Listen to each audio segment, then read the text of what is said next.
আমাদের আমলের প্রতিদান আল্লাহ তাআলা নিজ হাতে দিবেন। সুবহানাল্লাহ। যদি দুনিয়ার আমল ভালো থাকে, এই প্রতিদান পাবে কারা? মুফাসসিরিন তাফসীরে কাসিরের বর্ণনা এসেছে যে আল্লাহ যে বলছেন আমি কিয়ামতের দিন তাদের আমলের প্রতিদান দিব, এই প্রতিদান পাবে কারা? দুনিয়াতে নেক আমলের জীবন যাপন করে যারা। সুবহানাল্লাহ। বলে দুনিয়াতে নেক আমলের জীবন যাপন করে যারা, আখিরাতে আল্লাহর কাছ থেকে তারা আমলের প্রতিদান পেয়ে যাবে। সুবহানাল্লাহ। দুনিয়াতে নেক আমল করবেন না আর আখিরাতে আল্লাহর দরবারে পাবেন, এটা কখনো হবে? দুনিয়াতে ভালো কাজ করেই মূলত আখিরাতের পাওনা প্রতিদান পাওয়ার আশা করা যায়, আর ভালো কাজ না করে কখনো আশা করা কি? পড়ালেখা করলেই মূলত ভালো ফলাফলের আশা করা যায়। কি বলেন? পরীক্ষার আগে যদি ভালো করে প্রস্তুতি নেওয়া হয়, তাহলে ওই স্টুডেন্ট ভালো ফলাফল আশা করবে যে আমি আলহামদুলিল্লাহ পড়ালেখা করছি, আমার প্রস্তুতি আছে, আমি পাস করব। কিন্তু পড়ালেখা না করে প্রস্তুতি না নিয়ে সে কখনো পাস করতে পারে না। ঠিক দুনিয়ার জীবনটাও এরকম।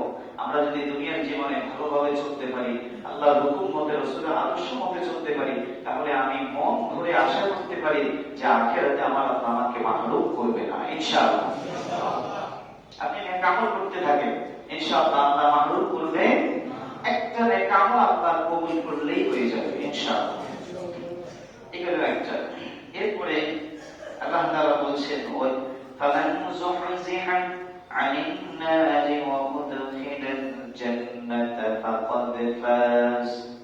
আল্লাহ তাআলা বলেন যাকে আমি জাহান্নাম থেকে মুক্তি দিব, জান্নাতে প্রবেশ করাবো, সে হলো সফল কাম। সুবহানাল্লাহ। সে হলো সফল। এখন জাহান্নাম থেকে মুক্তি পাবে কারা?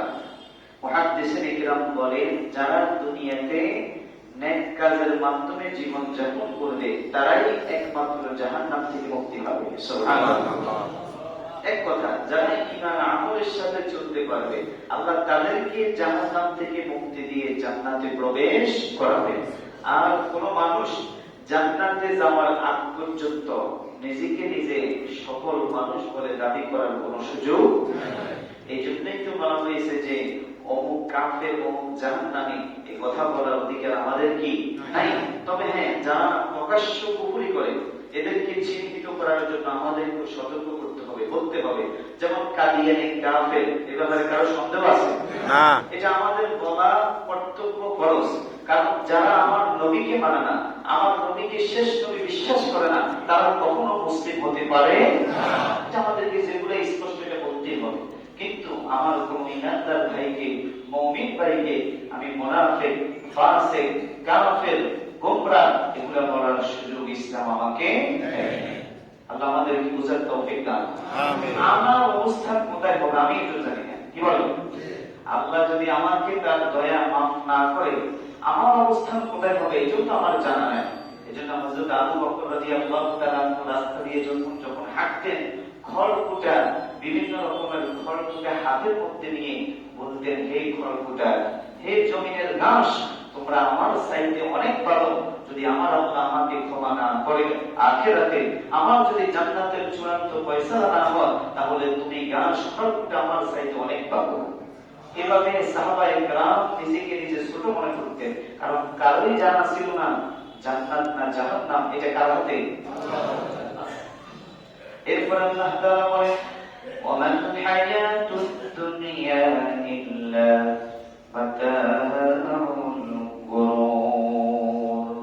আল্লাহ তাআলা বলেন দুনিয়ার জীবনটা ধোঁকা ছাড়া আর কিছু হতে পারে না। দুনিয়া মানেই হলো ধোঁকা, দেখতে দেখতে শেষ হয়ে যাবে। অনেক কিছু ভাবনা, কল্পনা, জল্পনা, কিন্তু একদিন এই ভাবনা, কল্পনা, জল্পনা কখনো পূরণ হবে না। মানুষের কত আশা করে দুনিয়াতে থাকবে, সুন্দর একটা বাড়ি করে, গাড়ি করে, স্ত্রী সন্তান নিয়ে আরামায়েশে জীবন যাপন করবে। অনেক মানুষ এমন আছে কষ্ট করে উপার্জন করে শেষ বেলায় এসে একটু ভালোভাবে জীবন যাপন করবে। বাড়ি করেছে, নতুন বাড়ি, কিন্তু যখন উদ্বোধন করবে তখন আর দুনিয়াতে নাই। আছে না ভাই? আছে। আরামের দিন যখন আসে অসুস্থতার কারণে আর আরাম করতে পারে না। তাহলে আমার আশায় কিছু হবে না, আল্লাহর আশায় সব হবে। ঠিক না বেশি? এই জন্য মৃত্যু ওই যে এমন একটা জিনিস, এটা আমাদের সবাইকে সম্মুখীন হতে হবে। মুহাদ্দিসিন কিরাম বলেন, যাদের সামনে মৃত্যু আছে তাদের সামনে মহা বিপদ আছে। কারণ আল্লাহ না করুক যদি মরণের সময় সে আটকে পড়ে যায়, আল্লাহর দরবারে যদি ধরা পড়ে যায়, ঈমান নিয়ে যদি কবরে যেতে না পারে, তার মতো হতভাগা দুর্ভাগা আর কেউ হতে পারে না। আর ঈমানের সাথে যদি কোন ব্যক্তির মৃত্যুবরণ হয়ে যায়, তার মতো কামিয়াব সফলতার মানুষ আর কেউ হতে পারে না। সুবহানাল্লাহ। এই জন্যই তো আল্লাহ রেখে দিয়েছেন এই বিষয়ের জ্ঞান আল্লাহর কাছে, দুনিয়ার কাউকে জানায় নাই। যদি আমরা জানতাম তাহলে দুনিয়ার নিজাম আমরা রক্ষা করতে পারতাম। যদি বলা হতো তুমি 10 বছর বাঁচবে, অথবা এই বছরের শেষে তোমার মৃত্যুবরণ হবে, ওই লোকটা আর দুনিয়া নিয়ে ব্যস্ত থাকতো না, সে দুনিয়ার কথা ভুলে যেত, অথবা অন্য রকম হয়ে যেত, সংসার করতো না। যে আমি তো মরে যাবো, এই কদিন আর সংসার করে কি লাভ, উপার্জন করে আর কি লাভ, সারা দুনিয়া অসল হয়ে যায়। যেন আল্লাহ এটাকে নিজের কাছে গোপন রেখেছেন যে বান্দা এটার কথা স্মরণ করে নেক আমল করবে, দুনিয়াও কামাবে, আখিরাতও কামাবে, চূড়ান্ত ফয়সালা প্রতিদান আমি কিয়ামতে দিব। সুবহানাল্লাহ। তাহলে দুনিয়ার জীবনটা ধোঁকা।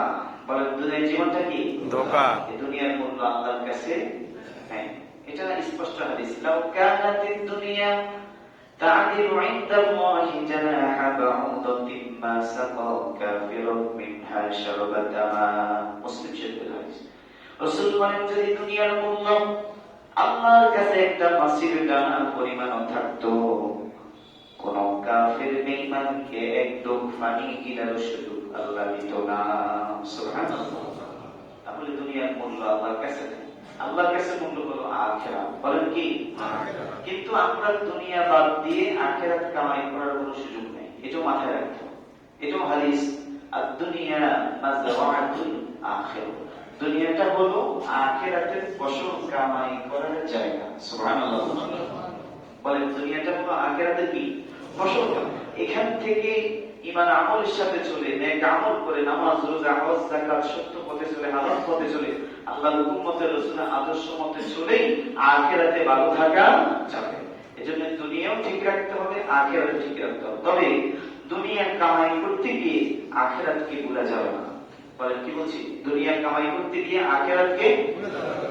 যেমন ছোট একটা উদাহরণ আমি প্রায় জায়গায়, বিভিন্ন জায়গায় গেলে এই কথাটা বলি, যে যেমন মসজিদে আযান হয়ে গেছে, জোহরের আযান হোক, আসরের আযান হোক, এদিকে আমার ব্যবসায়ী ভাইরা যারা আছেন ওনারও ব্যবসার সাথে জড়িত, কাস্টমারও দোকানে বের, আযান আর নামাজের সময় দেখবেন কাস্টমার আরো বেড়ে যায়। ঠিক না বেশি? ট্রেনারদের পরীক্ষা চলতেছে, কি বলেন কি চলতেছে? পরীক্ষা চলছে, পেরেশানি আরো বেড়ে যায়।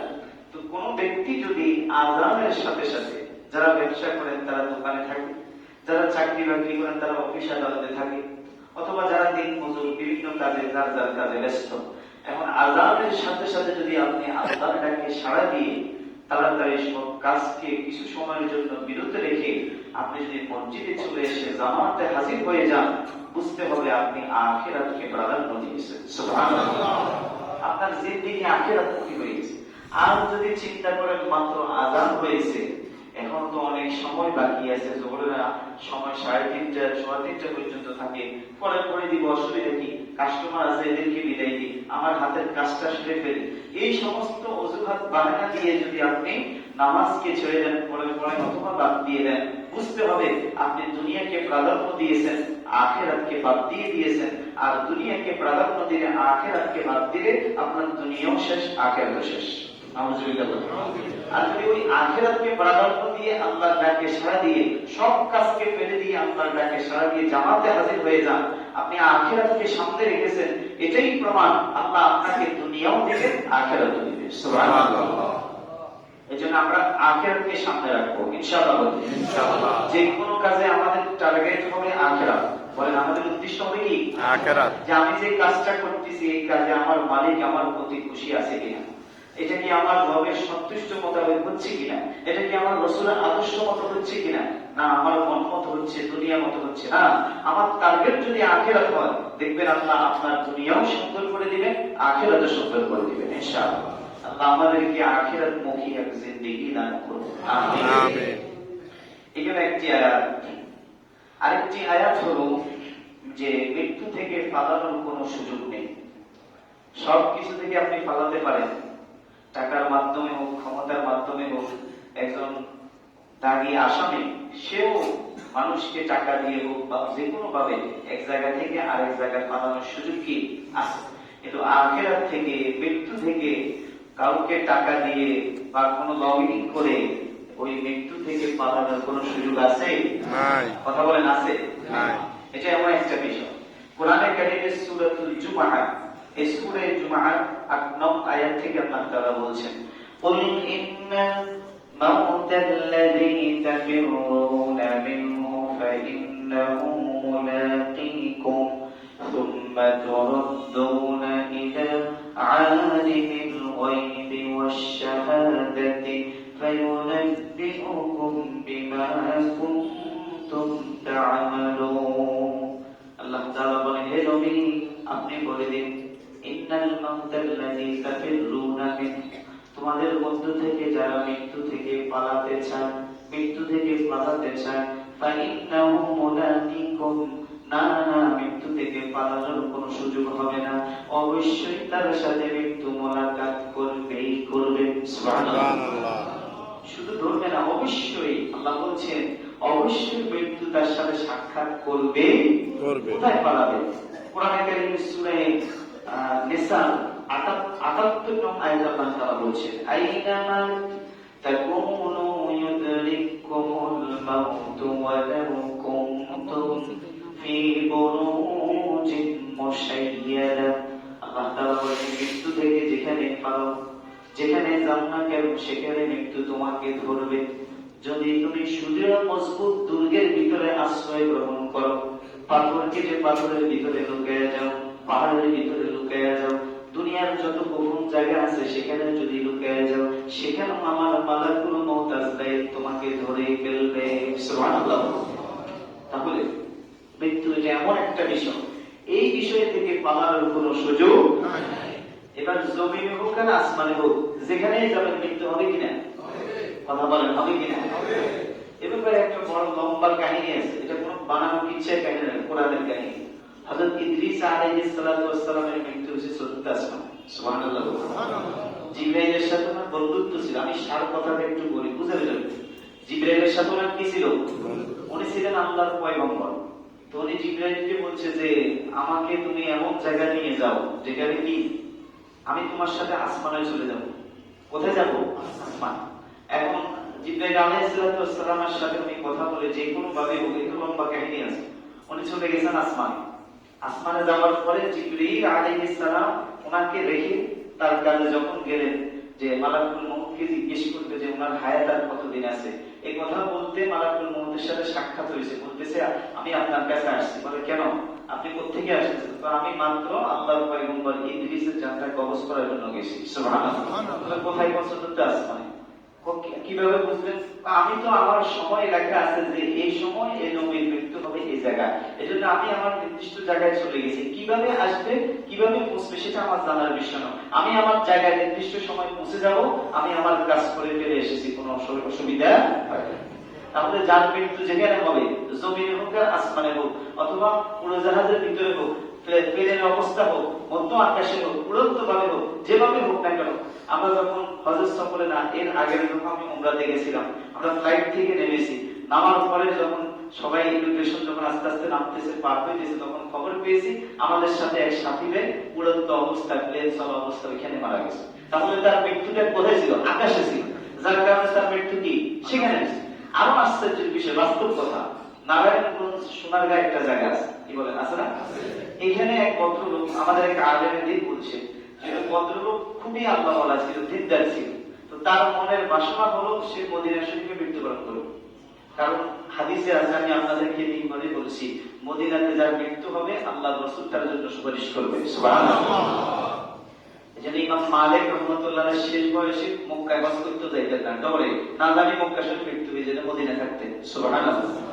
তো ওই ব্যক্তি নিয়ত করছে যে আমি মদিনায় থাকবো, স্ত্রী পুত্র যারা ছিল সবার সাথে সমন্বয় করে, টাকা পয়সা ওলা ছিল, মদিনায় চলে গেছে। আল্লাহর হুকুমে বাড়িতে কে মারা যায়, কে আসে, যত অনুষ্ঠান যা কিছু সব ফোনে যোগাযোগ, সবাই খোঁজ খবর না। উনি মদিনা শরীফ আছে, যাইতে যাইতে 1 বছর না 40 বছর অতিবাহিত হয়ে গেছে। কত বছর? এখন 40 বছর পরে উনি চিন্তা করে, এটা বাস্তব কথা, আমাদের বাংলাদেশের কথা। 40 বছর পরে চিন্তা করলো যে 2 দিনের জন্য একটু বাইরে যে সবাই একটু দেখিয়ে আসি। এত বছর হয়ে গেল সবার সাথে কি না সাক্ষাৎ, 2 দিনের বিষয় নিয়ে আসতে বাড়িতে। একদিন থাকার পরে পরের দিন যখন খাবার খাইছে, খাবারের পরে দাস্তভূমি শুরু। দাস্তভূমি হতে হতে উনি দুনিয়া থেকে বিদায় হয়ে গেছে। শেষ পর্যন্ত ওনার কবর নারায়ণগঞ্জে হয়েছে। সুবহানাল্লাহ। ব্যক্তি মদিনা শরীফ মৃত্যুবরণ করার জন্য 40 বছর ছিল। কত বছর? মৃত্যু হয় না, 2 দিনের জন্য আসছে, সবাইকে এক নজর দেখবে, কিন্তু শেষ পর্যন্ত তার অবস্থান মৃত্যুর জায়গাটা ছিল বাংলাদেশে। এজন্য আল্লাহ যে কোনো কৌশলে তার মনটাকে ঘুরে মদিনা শরীফ থেকে বাংলাদেশে নিয়ে আসছে। সুবহানাল্লাহ। তাহলে কার মৃত্যু কোথায় হবে, কোন জায়গায় হবে, এটা জানেন কে? আল্লাহ। আল্লাহ ছাড়া কেউ জানে না, এটা নিশ্চিত আমাদেরকে বিশ্বাস করতে হবে। এরপর আল্লাহ তাআলা বলেন, সুম্মা তুরাদ্দুনা ইলা আলিমিল গায়বি ওয়াশ শাহাদাতি ফায়ুনাব্বিউকুম বিমা কুনতুম তা'মালুন। আল্লাহ তাআলা বলেন, মৃত্যু যখন হয়ে যাবে, মৃত্যুবরণ করার পরে তোমাকে ফিরিয়ে নেওয়া হবে এমন এক সত্তার কাছে, তোমাকে ফিরিয়ে নেওয়া হবে এমন এক সত্তার কাছে যিনি দৃশ্য এবং অদৃশ্যের সব কিছুর খবর যার জানা আছে। সুবহানাল্লাহ। যিনি প্রকাশ্যের খবর জানেন, গোপনের খবর জানেন, তিনি কে? আল্লাহ। আল্লাহ বলেন, ফায়ুনাব্বিউকুম বিমা কুনতুম তা'মালুন। তিনি শুধু খবর জানেন তা না, তিনি তোমাকে তোমার কৃতকর্ম সম্পর্কে সব কিছু জানিয়ে দিলেন, যে অমুক জায়গায় অমুক কাজ করেছো, অমুক দিন অমুক জায়গায় গুনাহ করেছো না নেক আমল করেছো, গোপনে করেছো না প্রকাশ্যে করেছো, রাতে করেছো না দিনে করেছো, সব কিছু কিয়ামতের দিন সে আল্লাহ তোমাকে জানিয়ে দিবেন। সুবহানাল্লাহ। এমন সত্তার কাছে যেতে হবে মরণের পরে। এটা কে বলেছেন? আল্লাহ। সরাসরি কোরআন থেকে আপনাদেরকে শুনিয়েছি।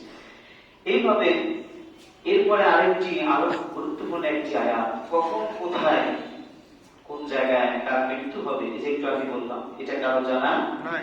পৃথিবীতে 5টা জ্ঞান এমন আছে যে 5টা জ্ঞান আল্লাহ ছাড়া কেউ জানে না। বলেন কয়টা? 5টা। এটা নবীরা পর্যন্ত জানে না। আল্লাহ ছাড়া তো আছে, বাকি নবীরা পর্যন্ত এটা কি খবর রাখে না। এটা আমার কথা না, এটা কোরআনে কারীমের কথা। সূরা লুকমানের সর্বশেষ আয়াত 34 নম্বর আয়াত। 5টা জ্ঞান এমন আছে, এটা আল্লাহ ছাড়া কেউ কি জানে না। আল্লাহ তাআলা বলেন, ইন্নাল্লাহা ইনদাহু ইলমুস সাআ। আল্লাহ তাআলা বলেন, কিয়ামত সম্পর্কিত জ্ঞান একমাত্র আমি আল্লাহই জানি। সুবহানাল্লাহ। সুবহানাল্লাহ। কিয়ামত কবে হবে, কখন হবে, কোন সময় হবে, আপনারা কি কেউ জানেন? না। এটা জানেন কে? আল্লাহ। আল্লাহই জানেন। এজন্য এটার খবর একমাত্র কার কাছে? আল্লাহর কাছে। 2 নম্বর, ওয়ায়ুনাজ্জিলুল গায়স। তিনি কোথায় বৃষ্টি বর্ষণ করবেন, আসমান থেকে কোথায় পানি বর্ষণ করবেন, কোন এলাকায় বৃষ্টি দরকার প্রয়োজন, কখন কোথায় প্রয়োজন, এটা আমার আল্লাহ ছাড়া কেউ জানে না। সুবহানাল্লাহ। অনেক সময় আমাদের লক্ষ্মীপুর শহরে বৃষ্টি হয়, ডুবসার রাস্তার মাথায় নাই, আছে না? আপনার এলাকায় বৃষ্টি হয়, শহরে বৃষ্টি নাই, আছে না? নাই। তার মানে বোঝা গেল আসমান থেকে পানি কোথায় নাজিল হবে, কোন জায়গায় বৃষ্টি বর্ষণ হবে, এটা আমার আল্লাহ ছাড়া কেউ বলতে পারে না। আমাদের দেশে মাসকে মাস লাগাতার বৃষ্টি, সৌদি আরবে নাই, আছে না? তাহলে কোন জায়গায় বৃষ্টি হবে, এটা দেওয়ার ক্ষমতা কার হাতে? কৃত্রিম ভাবে যারা বৃষ্টি বানিয়েছে, শেষ পর্যন্ত আল্লাহর সাথে গাদ্দারি করার কারণে এমন বন্যা দিচ্ছে, সব একসাথে নিয়ে গেছে। ঠিক না ভাই? আল্লাহর সাথে আল্লাহর হুকুম নিয়ে গাদ্দারি করার কোনো সুযোগ নাই। তাহলে বৃষ্টি দেওয়ার ক্ষমতা, পানি আসমান থেকে বর্ষণ করার ক্ষমতা, এটা কার কাছে? আল্লাহর। 3 নম্বর, ওয়ায়ালামু মা ফিল আরহাম। মায়ের গর্ভের ভিতরে কি রয়েছে, মায়ের রেহেমের ভিতরে কি রয়েছে, ছেলে রয়েছে না মেয়ে রয়েছে, এটা কি সৌভাগ্যবান দিনদার হবে না হতভাগা বদ্দিন হবে, এটা জানেন কি? আল্লাহ। মায়ের রেহেমের ভিতরে যে বাচ্চাটা আছে এটা কি সৌভাগ্যবান দিনদার হবে না হতভাগা বদ্দিন হবে, এটা কি সুন্দর হবে না কালো হবে, খাটো হবে না লম্বা হবে, এগুলা জানেন কে? আল্লাহ। আল্লাহ ছাড়া দুনিয়ার কেউ বলতে পারে না। এখন বলতে পারে হুজুর আল্ট্রাসোনোগ্রামের মাধ্যমে যদি বলা যায় এটা ছেলে নামে, পরীক্ষা নিরীক্ষা করে তো হাসপাতালে গিয়ে বলা যায় এটা ছেলে নামে। এটা কখন বলা যায়? যখন আমার আল্লাহ একটা সন্তানের পরিপূর্ণ অবয়ব তৈরি করে দেয় তখন বলতে পারে, কিন্তু এর আগে দুনিয়ার কেউ বলতে পারে না। তারপরে অনেক সময় দেখা যায়, গতকালকের ঘটনা আমাকে একজন বলেছে হুজুর যে ডাক্তার বলেছে মেয়ে হবে, কিন্তু গতকাল কিছুদিন আগে তার ডেলিভারি হয়েছে, এখন দেখে ছেলে। সুবহানাল্লাহ। তাহলে বোঝা গেল পরিপূর্ণ অবয়ব তৈরি করে দেওয়ার পরেও ডাক্তার মিস্টেক করে, আর এর আগে তো খবর আল্লাহ ছাড়া কেউ জানে না। এজন্য এগুলার ক্ষমতা, এগুলার জ্ঞান একমাত্র আল্লাহর কাছে, আর অন্য কারোর কাছে এটার জ্ঞান থাকতে পারে না। 4 নম্বর হলো ওমা তাদরি নাফসুম মাযা তাকসিবু গাদা, ওমা তাদরি নাফসুম মাযা তাকসিবু গাদা। আগামীকাল সে কি অর্জন করবে, আগামীকাল আমি আপনি কি খাবো, আগামীকাল আমার অবস্থান কি হবে, আগামীকাল আমি কি ভালো কাজ করব না মন্দ কাজ করব, আগামীকাল আমি কি মারা যাব না বেঁচে থাকবো, এটা জানেন কি? আল্লাহ। অর্থাৎ আগামীতে আমার কি হবে এটার ভবিষ্যৎবাণী আল্লাহ ছাড়া দুনিয়ার কেউ বলতে পারে না। ঠিক না বেশি? আর আমাদের দেশে অনেক মানুষ আছে যে তাবিজের মাধ্যমে বিভিন্ন রকমের ওই মানুষ রাস্তাঘাটে বের কর, এরা গণনা করে বলে যে আপনার ভবিষ্যতে অনেক টাকার মালিক হবে, ভবিষ্যতে আপনার ছেলে মারা যাবে, মেয়ে মারা যাবে। নাউজুবিল্লাহ বলুন। যারা এগুলো করে এরাও শিরক করে, যারা এদের কাছে যান এরাও শিরক করে। নাউজুবিল্লাহ। কোন গণকের কাছে আমরা যাব না ইনশাআল্লাহ। এই সব কিছু জানেন কে? আল্লাহ। আগামীকালের অবস্থান, আমি কি খাবো, আমি কি অবস্থান আমার কি হবে, এটা একমাত্র আমার আল্লাহ ছাড়া কেউ বলতে পারে না। রিজিকের মালিক আল্লাহ, এটা খেয়াল রাখবেন। আপনি আজকে কি খাবেন একটু পরে, এটাও আপনার জন্য বাসায় কিন্তু রান্না হয়ে গেছে, কিন্তু আপনার রিজিক বাসায় নাই। দেখা গেছে বাইরে হয়েছেন, এক বন্ধু বলতেছে ভাই আসো আমার বাসায় একটু ডালটা সেটা খেয়ে যাও, এরকম হয় কিনা? কিন্তু বাসা আপনার জন্য রান্না হয়ে গেছে, তার মানে বোঝা গেল রিজিক আপনার এই মুহূর্তে বাসায় ছিল না, অমুক জায়গায় ছিল, যার কারণে আপনি এখানে খেয়েছেন। তার মানে আগামীকালকের রিজিক, আগামীকালকের অবস্থান, ভালো মন্দ সবকিছু জানেন কে? আল্লাহ। দুনিয়ার কোনো মানুষ বলতে পারে না। আমরা এগুলোতে বিশ্বাস করব না, আল্লাহর উপর ভরসা করব। বলেন কার উপর? আল্লাহর উপর। 5 নম্বর আল্লাহ তাআলা বলেন ওমা তাদরি নাফসুম বিআইয়ি আরদিন তামুত। আল্লাহ তাআলা বলেন কোন স্থানে তার মৃত্যু ঘটবে, কোথায় তার মৃত্যু হবে, এটা আমি আল্লাহ ছাড়া দুনিয়ার কেউ বলতে পারে না। সুবহানাল্লাহ। মৃত্যু কার কোথায় হবে, মরণ কার কোথায় হবে, কবর কার কোন জায়গায় হবে। হতে পারে অনেকের কবর, অনেকের মৃত্যুর পরে অবস্থা সমুদ্রের পানির গর্ভে। ঠিক না বুঝে? অনেকে মৃত্যুবরণ করবে বনের ভিতরে, হিংস্র পানি তাকে ফেলবে। ঠিক না বুঝে? তাই এখন আমরা যে বলছি মরণের পরে কবরের জগৎ, তার মানে যাদের মৃত্যু হয় সমুদ্রে মাছের গর্ভে, যাদের মৃত্যু হয় বনের ভিতরে, তাহলে তাদের কবর কোথায়? এটা প্রশ্ন। মূলত মৃত্যুর পরের জিন্দেগিকে বলা হয় বরজখের জীবন। বলেন কিসের জীবন? আমরা যে কবর বলি আর বরজখ বলি, অর্থাৎ মৃত্যুবরণ করার পর থেকে আখিরাতে আল্লাহর আদালতে হাসরের ময়দানে ওঠার আগ পর্যন্ত যে জায়গায় অবস্থান করা হয় এটাকে বলা হয় বরজখ। বলেন কি? বরজখ মানে পর্দা, আবরণ, আবৃত। অর্থাৎ আপনি যেখানেই থাকেন এটা আপনার কবরের জগৎ। সাই মাটির তলে হোক, আর বাঘের পেটে হোক, মাছের পেটে হোক, আগুনে পুড়ে ছাই হোক, কোনো অসুবিধা নেই। হিসাব হবে রূহের উপরে। বলেন কিসের উপরে? দেহের উপরে হিসাব হবে। এবার আপনাকে পুড়ে যদি ছাই করে ফেলে, যে অবস্থা হোক না কেন, মিনহা খালাকনাকুম ওয়া ফিহা নুঈদুকুম ওয়া মিনহা নুখরিজুকুম তারাতান উখরা। মাটি থেকে আমরা এটা করি। আল্লাহ বলেন বান্দা আমি মাটি থেকে তোমাকে সৃষ্টি করলাম, আমার এই মাটির ভিতরে নিয়ে আসবো, আমার পুনরায় একদিন এই মাটি থেকে আমি আল্লাহ তোমাকে হাসরের ময়দানে উঠাবো। সুবহানাল্লাহ।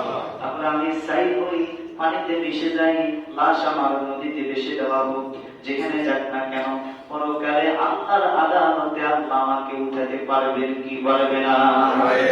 যে আল্লাহ আমার মতো মাত্র 3.5 হাত বডি না, যে আল্লাহ প্রতিদিন সকালবেলা এই পৃথিবী থেকে 13 লক্ষ গুণ বড় সূর্য, পৃথিবী থেকে 9,30,00,000 মাইল দূরে অবস্থান করে সূর্য, 13 লক্ষ গুণ বড় এই বিশাল সূর্যটাকে যে আল্লাহ প্রতিদিন সকাল থেকে পূর্ব দিক থেকে উদিত করে পশ্চিম দিকে অস্তমিত করেন, ডুবাইয়া দেন, আবার আমাদের জন্য পরের দিন উঠাইয়া দেন, এত বিশাল সূর্যটাকে আল্লাহ গোপন করে যদি সকালবেলা উঠাতে পারে, আমাকে আপনাকে মাত্র 3.5 হাত বডির মানুষটাকে কেন কবর থেকে উঠাতে পারবে না? ঠিক না বেশি বলেন, পারবে না? আল্লাহ সে ক্ষমতা আছে না? দেখেন, যারা কাফের, অন্য ধর্ম অবলম্বী, এদের ধর্মীয় অন্যতম একটা বিশ্বাস হলো যে আমরা মারা গেলে মাটির সাথে মিশে যাব, আগুনে পুড়ে ফেলবে, ছাই হয়ে যাব, স্বর্গে চলে যাবে, আমাদের কোনো হিসাব নিকাশ হবে না। নাউজুবিল্লাহ বলেন। এটা তাদের ধর্মীয় বিশ্বাস, এটা কোরআনের কথা। আল্লাহ বলছেন সূরা তাওবার 5 নম্বর 7 নম্বর আয়াত থেকে আল্লাহ বলছেন, জাআলাল্লাযীনা কাফারু আল্লান ইউবআসু। আল্লাহ তাআলা বলেন যারা কাফের তাদের ধারণা হলো যে আমরা পরকালে আল্লাহর আদালতে উঠব না। নাউজুবিল্লাহ বলেন। এটা আল্লাহর কথা, যে কাফিরদের ধারণা হলো তারা আল্লাহর আদালতে উঠবে না। আল্লাহ বলেন, কুল বালা রাব্বি, হে নবী আপনি বলে দিন অবশ্যই আমি তাদেরকে পরকালে উঠাবো। সুবহানাল্লাহ। তাহলে আল্লাহর আদালতে উঠতে হবে, মৃত্যুবরণ করে পুনরায় জীবিত হতে হবে, এতে কোনো সন্দেহ নাই। এই 5টা জ্ঞান আছে কার কাছে বলেন? আল্লাহর কাছে। কার মৃত্যু কখন কোথায় হবে, কোন জায়গায় হবে, এটা জানেন কে? আল্লাহ। আল্লাহ ছাড়া দুনিয়ার কেউ বলতে পারে না। দেখেন আরেকটি কথা বলি, মৃত্যুর জন্য অবধারিত সময় আল্লাহ যেটা নির্ধারণ করেছেন সেই সময় আমাকে চলে যেতে হবে। 1 সেকেন্ড আগেও হবে না, পরেও হবে না, নির্দিষ্ট সময় আল্লাহর ডাকে সাড়া দিয়ে চলে যেতে হবে। সুবহানাল্লাহ। নবীদের মৃত্যুর আগে আল্লাহ তাআলা শুধু মালাকুল মউতের মাধ্যমে অনুমতি দিয়েছেন, এছাড়া আর কোনো বান্দার মৃত্যুর পূর্বে আল্লাহ অনুমতি দিবেন না। আমাদের নবীর মৃত্যুর আগে হযরত জিবরিল আলাইহিস সালাম আসছেন, আমাদের ফাতেমা ছিলেন, আয়েশা রাদিয়াল্লাহু আনহা ছিলেন। এসে মানুষের সুরত ধারণ করে জিজ্ঞেস করছেন, অনুমতি নেওয়ার পরে এরপরে বলছেন, আল্লাহ রাসূল বলেছেন তুমি তোমার কাজ করো। সুবহানাল্লাহ। আল্লাহুম্মা রাফিকিল আ'লা।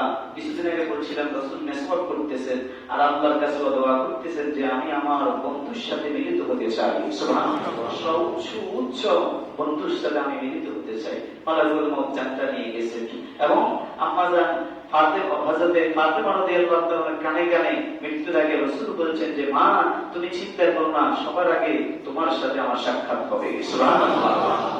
এইজন্য হযরত ফাতেমা এই কথা শোনার সাথে সাথে হেসে দিয়েছে, কান্নারত অবস্থায় কি দিয়েছেন। কিছুদিন যাওয়ার পর আম্মা জান আয়েশা বলতেছেন, ফাতেমা আপনার অবস্থান আমি দেখতে পেলাম আপনার বাবার মৃত্যুর সময়, কাহিনীটা কি আমাকে একটু বলেন। যে আমার বাবা আমাকে বলেছে যে আমি চলে যাব, তুই চিন্তা করিও না, তোমার সাথে আগে আমারই দেখা হবে। সুবহানাল্লাহ। ঠিক আল্লাহর হুকুমে রাসূলের মৃত্যুর পরে মৃত্যু হয়েছে হযরত ফাতেমা রাদিয়াল্লাহু আনহা। যাই হোক, তাহলে মৃত্যুর জন্য অবধারিত যে সময় এটা আত্মীস হবে না, নির্দিষ্ট সময় কি চলে যেতে হবে। এ ব্যাপারে কোরআনে কারীমের অসংখ্য আয়াত আছে, তার মধ্যে সূরা নাহল 61 নম্বর আয়াতে আল্লাহ তাআলা বলছেন, وَيَوْمَ يُؤَاخِذُ اللَّهُ النَّاسَ بِظُلْمِهِمْ مَا تَرَكَ عَلَيْهَا مِنْ دَابَّةٍ وَلَكِنْ يُؤَخِّرُهُمْ إِلَى أَجَلٍ مُّسَمًّى। আল্লাহ তাআলা বলেন, কোন জালেম সম্প্রদায়কে যদি আমি আল্লাহ তাদের অবিচারের কারণে তাদেরকে যদি পাকড়াও করতাম, কোন জালেমকে যদি তাদের জুলুমের কারণে আমি আল্লাহ তাদেরকে পাকড়াও করতাম, তাহলে এই জমিনের মধ্যে চলার মতো কোন প্রাণীও খুঁজে পাওয়া যেত না। সুবহানাল্লাহ। তাদেরকে তো ধরতাম, তাদের কারণে প্রাণীরাও কি মৃত্যুবরণ করত। এরপর আল্লাহ বলেন, ইলা আজালিন মুসাম্মা। আল্লাহ বলে আমি আল্লাহ তাদেরকে কিছুটা সময়ের জন্য সুযোগ দিব। কিছু সময়ের জন্য কি? জালেমদেরকে আল্লাহ ক্ষমতা বেশি দেয়, জালেমদেরকে আল্লাহ শক্তি বেশি দেয়, এজন্য তারা মানুষের প্রতি জুলুম করে, ঠিক না ভাই? এরা যতই জুলুম করুক আল্লাহ বলে এটা আজালিন মুসাম্মা, এটা বেশি দিন টিকবে না, কিছুদিনের জন্য, কয়েক বছরের জন্য সুযোগ দিব, এরপরে কি করবো? ফাইজা জাআ আজালুহুম লা ইস্তাখিরুনা সাআতাও ওয়া লা ইস্তাকদিমুন। আল্লাহ বলে এরপর যখন তার আজল ফুরিয়ে যাবে, হায়াত শেষ হয়ে যাবে, মরণের ঘন্টা যখন বেজে যাবে, তখন আগেও হবে না, পরেও হবে না, নির্দিষ্ট সময় তারা দুনিয়া ছেড়ে চলে যেতে হবে। সুবহানাল্লাহ। তাহলে যত জালেমে জুলুম করো আল্লাহ তাদেরকে ছাড় দেন, কিন্তু ছেড়ে দেন না। হয় দুনিয়াতে না হয় আখিরাতে তাদের এই বিচার হবে কি হবে, এতে কোনো সন্দেহ নাই। আল্লাহ আরো বলছেন যখন তোমাদের সময় ফুরিয়ে আসে তখন আগেও হবে না, পরেও হবে না, নির্দিষ্ট সময় দুনিয়ার মায়া ছেড়ে চলে যেতে হবে। এটা কার কথা? স্বয়ং আল্লাহ তাআলা। আরেকটি কথা বলে আজকের আলোচনা শেষ করব। হযরত সুলাইমান আলাইহিস সালাতু ওয়াস সালামের নাম শুনেছেন? উনি আল্লাহর একজন জলিলুল কদর পয়গম্বর ছিলেন। সারা পৃথিবী শাসন করছেন 4 জন মানুষ। বলে কতজন? 4 জন। সারা পৃথিবীর একমাত্র একচ্ছত্র শাসক ছিলেন 4 জন। তার মধ্যে হযরত সুলাইমান আলাইহিস সালাম ছিলেন একজন। সুবহানাল্লাহ। মুসলমানদের মধ্যে ছিলেন 2 জন, একজন হলো হযরত সুলাইমান আলাইহিস সালাম, আরেকজন হলো বাদশা যুলকারনাইন। বলে একজন কি? বাদশা যুলকারনাইন। সুলাইমান আলাইহিস সালামকে আল্লাহ এত বড় ক্ষমতা, এত বড় রাজত্ব দিয়েছেন, পৃথিবীর শুরু থেকে শেষ পর্যন্ত আর কাউকে ক্ষমতা দেন নাই। সুবহানাল্লাহ। দেন নাই, দিবেন না। বলেন দেন নাই, দিবেন না। এটা আল্লাহর ওয়াদা। এটা কার ওয়াদা? আল্লাহ। কোরআনের কথা। দেখেন আল্লাহ বলছেন ক্বালা রাব্বি গফিরলি ওয়া হাব লি মুলকান লা ইয়ানবাগি লিআহাদিন মিন বা'দি ইন্নাকা আনতাল ওয়াহ্হাব। সুলাইমান আলাইহিস সালাম আল্লাহর কাছে দোয়া করছেন, আল্লাহ রাব্বি গফিরলি, আপনি আমাকে মাফ করেন, ওয়াহাবলি মুলকান লা ইয়ানবাগি লিআহাদিন মিন বা'দি, এবং আমাকে এমন একটা রাজত্ব দান করেন যেটা আমার পরে দুনিয়াতে আর কাউকে আপনি দিবেন না। সুবহানাল্লাহ। আল্লাহর পয়গম্বর আল্লাহর কাছে দোয়া করেছেন, কবুল করছেন কে? আল্লাহ। আল্লাহর সাথে সাথে কবুল করে নিয়েছেন। এত বড় রাজত্ব ক্ষমতা সুলাইমান নবীকে আল্লাহ দিয়েছেন। শুধু মানুষ তার কথা শুনতো না, জিন জাতিও তার কথা শুনতো। শুধু জিন জাতি তার কথা শুনতো না, বাতাস তার কথা শুনতো। শুধু বাতাস তার কথা শুনতো না, সমুদ্রের মাছগুলো পর্যন্ত সুলাইমান নবীর ইশারা বুঝতো। সুবহানাল্লাহ। তাহলে আল্লাহ তাআলা এত বড় ক্ষমতা দেওয়ার পরে শেষ বয়সে সুলাইমান আলাইহিস সালাতু ওয়াস সালামের মাধ্যমে একটা মহৎ কাজ করিয়েছে। সবগুলোতে মহৎ কাজ হবে। শেষ বয়সে এসে আল্লাহ তাআলা সুলাইমান নবীর মাধ্যমে মসজিদুল আকসা, যে মসজিদ এখন আমাদের ফিলিস্তিনের মধ্যে আছে, ওই ফিলিস্তিনের মসজিদুল আকসা আমাদের পূর্বের কাবাকে নির্মাণ করিয়েছেন। সুবহানাল্লাহ। সুলাইমান নবীর মাধ্যমে এটাকে পুনরায় সংস্কার করেছে। বলে এটাকে পুনরায় কি? এখন মসজিদুল আকসাকে সুন্দর করার জন্য অনেক লেবারের প্রয়োজন, অনেক মানুষের প্রয়োজন, কিন্তু মানুষের পক্ষে সম্ভব না। তখন সুলাইমান আলাইহিস সালাম জিনদেরকে, দুষ্ট প্রকৃতির যে জিন ছিল তারা একটু উশৃঙ্খল ছিল, এই সমস্ত জিনদেরকে নির্দেশ করেছে যে তোমরা এই মসজিদের কাজে অংশগ্রহণ করো, এটার কাজ করবে, যে পর্যন্ত শেষ না হবে আমি দাঁড়িয়ে দাঁড়িয়ে তোমাদেরকে পাহারা দিব। সুবহানাল্লাহ। জিনেরা তো খুব ভয় করত, কারণ উনি বাতাসকে যদি বলতো এদিকে যাও, বাতাস এদিকে যাই। তখতে সুলাইমানে আমরা দেখেছি মুহূর্তের ভিতরে উনি ওনার সিংহাসনের ভিতর বসে পৃথিবীর এক প্রান্ত থেকে আরেক প্রান্তে চলে যাওয়ার ক্ষমতা আল্লাহ ওনাকে দিয়েছেন। সুবহানাল্লাহ। এই ক্ষমতা আর কার হবে না। এত বড় রাজত্ব সুলাইমান নবীর ছিল।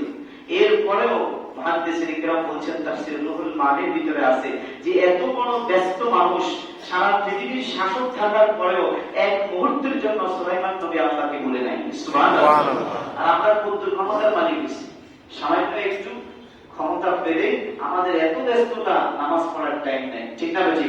একটু ব্যবসা বাড়ি গেলে নামাজ পড়ার সময় নাই, চাকরি উপরস্থ হয়ে গেলে নামাজ পড়ার টাইম নাই। এই সমস্ত সুতা খাতা ওসুলাত কিয়ামতের দিন চলবে না। সুলাইমান নবীকে আল্লাহ দাঁড় করায় দিবে যে দেখো আমার পয়গম্বর সারা পৃথিবী শাসন করার পরেও এক মুহূর্তের জন্য আমি আল্লাহকে বলি নাই। সুবহানাল্লাহ। সুলাইমান আলাইহিস সালাম কাজের মধ্যে লাগাই দিলেন জিনদেরকে। জিনেরা ভয়ে ভীত সন্তুষ্ট হয়ে কাজ করা আরম্ভ করল। ওনার হাতে লাঠি ছিল, লাঠি দিয়ে পরপর উনি দাঁড়িয়ে আছেন। বসে বসে কিছুক্ষণ দাঁড়ানো, কিছুক্ষণ বসানো, এবার বসে বসে পাহারা দিতেছে কে ঠিক মতো কাজ করে, কে ফাঁকি দেয়, যে ফাঁকি দিলে তার শাস্তি আছে। এখন সুলাইমান নবীর ভয়ে ভয়ে জিনেরা আরো দ্রুত বেগে কাজ করা আরম্ভ করে দিয়েছে। সুবহানাল্লাহ।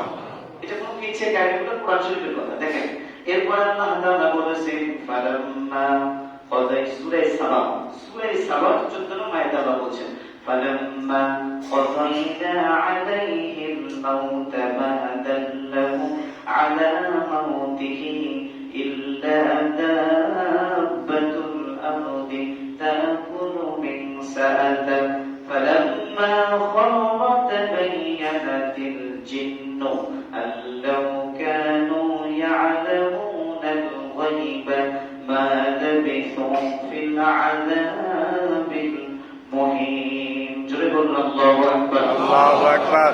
আল্লাহ তাআলা বলেন যখন আমি সুলাইমান নবী যখন আমি মৃত্যুবরণ সিদ্ধান্ত গ্রহণ করলাম, আমার নবীর যখন মৃত্যুর সিদ্ধান্ত আমি নিলাম, তখন জিনদের যে দায়িত্ব দেওয়া হয়েছিল, জিনদের সে দায়িত্ব তারা পালন করতেছিল।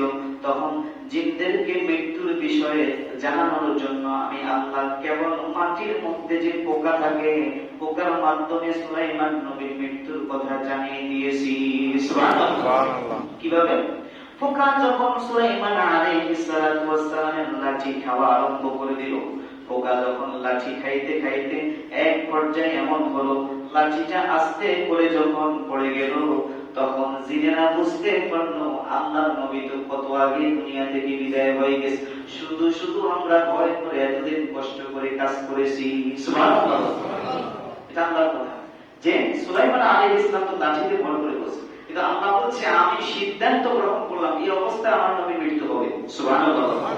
কারণ এই সময় তার মৃত্যু লেখা ছিল, এই সময় আমার তো কি আল্লাহ তো ইচ্ছা করলে পারতেন যে আমার নবী একটা ভালো কাজ করতেছে, মসজিদুল আকসাকে নির্মাণ করতেছে, এই কাজটা শেষ হোক এরপর ওনার মৃত্যু হবে। না, আল্লাহ ওই সময়ের দিকে তাকান না, আমার নবীর মৃত্যুর সময় হয়ে গেছে, সুতরাং এখনই মৃত্যুবরণ করতে হবে। তবে কৌশল খাটিয়েছেন, লাঠি বড় করে বসে আছে ওই অবস্থায় ছিল। লাঠিটা অনেক দিন থাকার পরে, অনেক সময় থাকার পরে যখন আস্তে আস্তে ওই পোকা খাওয়া আরম্ভ করে দিয়েছে, এবার লাঠি ভেঙে পড়ে গেছে, তখন সুলাইমান নবী পড়ে গেল। জিনেরা কয় আরে উদা বিছানা কাজ করছে। সুবহানাল্লাহ। তাফসীরে আছে জিনেরা হাসি ঠাট্টা শুরু করে, আরে যার ভয়ে কাজ করছি সে তো আগে মারা গেছে, শুধু শুধু কষ্ট করছে। সুবহানাল্লাহ। দুষ্ট জিন ছিল, এই জন্য আল্লাহ তাআলা সুলাইমান নবীকে বুঝতে দিলেন কাজও শেষ, উনিও লাঠি রেখে পড়ে গেছে। সুবহানাল্লাহ। তার মানে বুঝে গেলেন কি আল্লাহর নবী একটা মহৎ কাজে হাত দিয়েছেন, কিন্তু কাজটা শেষ না হওয়ার আগে আল্লাহ ওনাকে নিয়ে গেছেন। ওই সময় ওনার মৃত্যুর সময় নির্দিষ্ট করা ছিল, যার কারণে আল্লাহ ওনাকে দেরি করার সুযোগ দেন নাই, কিন্তু আল্লাহর কাজ আল্লাহ করে কি ফেলছেন। তার মানে বুঝে গেল আমাদের যখন মৃত্যু হবে, যে কাজে থাকি না কেন ওই সময় আমাদেরকে চলে যেতে হবে, এতে কোনো সন্দেহ নেই। এই জন্য কখন মৃত্যু আসে এটা তো জানা নাই, এজন্য সব সময় মরণের কথা স্মরণ করা। রাসূল বলেন তাকসিরু যিকরা হাযিমিল লাযযাতিল মাউত, তোমরা বেশি বেশি মরণকে স্মরণ করো, কেননা এই মৃত্যু তোমার দুনিয়ার হাসি তামাশা রং ফুর্তিকে নিমিষে বন্ধ করে দেয়। সুবহানাল্লাহ। এক সাহাবী এই হাদিসটি বলে আমি আলোচনা শেষ করব, সবাই খেয়াল করুন। প্রকৃত বুদ্ধিমান কার হযরত ইবনে ওমর রাদিয়াল্লাহু তাআলা বলতেছে কুনতু মা রাসূলিল্লাহি সাল্লাল্লাহু আলাইহি ওয়াসাল্লাম, একদিন আমি আল্লাহর রাসূলের সাথে বসা আছি, হঠাৎ করে ফাজাআহু রাজুলুম মিনাল আনসার, একজন আনসারী সাহাবী এসে রাসূলকে প্রশ্ন করলো, ফাসাল্লিম আলান নবী সাল্লাল্লাহু আলাইহি ওয়াসাল্লাম, নবীজিকে সালাম দিলেন এবং জিজ্ঞেস করলেন ইয়া রাসূলুল্লাহ আইয়ুল মুমিনিনা আফদল, ঈমানদার ব্যক্তিদের মধ্যে সবচেয়ে উত্তম ঈমানদার কারা? রাসূল বলেন ক্বালা আহসানুহুম খুলুকা মানুষের মধ্যে যার চরিত্র সবচেয়ে ভালো সে হলো সবচেয়ে উত্তম মানুষ। সুবহানাল্লাহ। যার চরিত্র ভালো সে হলো সবচেয়ে উত্তম মানুষ। 2 নম্বর যখন প্রশ্ন করলো ফাআইনুল মুমিনিনা আকিয়াস, ওগো নবীজি মানুষের মধ্যে সবচেয়ে বুদ্ধিমান লোক কারা? কি বলছে? বুদ্ধিমান লোক কারা? রাসূল বলেন ওয়ালা আকসারুহুম লিল মাউতি যিকরা, যে দুনিয়াতে বেশি বেশি মরণের কথা স্মরণ করে সেই হলো বুদ্ধিমান। সুবহানাল্লাহ। মরণের কথা শুধু স্মরণ করে তা না, রাসূল বলেন ওয়া আহসানুহুম লিমা বা'দাহু ওয়া ইস্তি'দাদা, এবং এই মরণের কথা স্মরণ করে করে নেক আমলের মাধ্যমে যারা দুনিয়াতে মরণের প্রস্তুতি গ্রহণ করবে একমাত্র তারাই হলো প্রকৃত বুদ্ধিমান। সুবহানাল্লাহ। এই হাদিস থেকে প্রমাণ, যদি প্রকৃত অর্থে আল্লাহর কাছে শ্রেষ্ঠ হতে হয়, বুদ্ধিমান হতে হয়, তাহলে মরণের কথা বেশি বেশি স্মরণ করে ঈমান আমলের মাধ্যমে, নেক আমলের মাধ্যমে মরণের প্রস্তুতি গ্রহণ করতে হবে।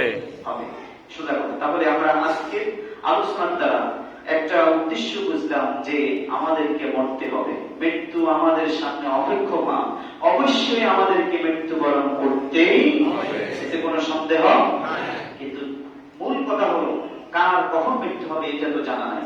এজন্য সব সময় মরণের কথা স্মরণ করে সামনের দিকে অগ্রসর হবে। আশা করা যায় গুনাহ হবে না, খারাপ কাজ আপনার দ্বারা হবে না। ঘুষের কারবার আপনার সামনে আসছে, সুদ খাবার, ঘুষ খাবার সুযোগ আসছে, স্মরণ করুন না হারে আমার যদি এখন মৃত্যুবরণ হয়ে যায়, একটু পরে যদি মারা যায় সুদখোর অবস্থায় মারা যাবো, জাহান্নাম ছাড়া উপায় নেই। একটু পরে যদি মারা যায় মিথ্যা কথা বলে যদি পণ্য বিক্রি করে মানুষকে ধোঁকা দিই, মিথ্যাবাদী হিসাবে আমি কবরে যেতে হবে। আর যদি নামাজ পড়ার পরে মৃত্যুবরণ হয়, কোরআনে কারীম তেলাওয়াত করার মাধ্যমে মৃত্যুবরণ হয়, বুখারী শরীফের একটা riwayate এসেছে রাসূল বলেছেন মান তাসাদদাকা বিসাদাকাতিন কুতিবা লাহু বিহা দাখালাল জান্নাহ, কোন ব্যক্তি আল্লাহর রাস্তায় দান সদকা করার পরে অথবা কোন ভালো কাজ করার পরে যদি তার মৃত্যু হয়ে যায় বিহা দাখালাল জান্নাহ, সে সোজা জান্নাতে চলে যাবে। সুবহানাল্লাহ। যার মানে বুঝা গেল কি যার শেষ ভালো তার সব ভালো। বলেন যার শেষ ভালো। এখন শেষটা তো জানা নাই, এজন্য শেষটাকে সব কাজে শেষ মনে করে ভালো কাজের মাধ্যমে অতিবাহিত করতে হবে। আল্লাহ আমাকে সহ আমাদের সবাইকে মরণের প্রস্তুতি গ্রহণ করার তৌফিক দান করুন। আমিন। জোরে বলি আমিন। আমিন। ইনশাআল্লাহ আগামী জুমার মৃত্যুর যন্ত্রণাটা কি কেমন হবে এই বিষয় নিয়ে আলোচনা হবে। আমরা আগে আলোচনা অংশগ্রহণ করার চেষ্টা করবো। আল্লাহ যদি হায়াতে বাঁচিয়ে রাখে আমরা বলবো, যতটুকু বলছি আল্লাহ আমাকে এবং আমাদের সবাইকে এই অনুযায়ী আমল করার তৌফিক দান করুন। সুবহানাল্লাহি ওয়া বিহামদিহি আশহাদু আল্লা ইলাহা ইল্লা আনতা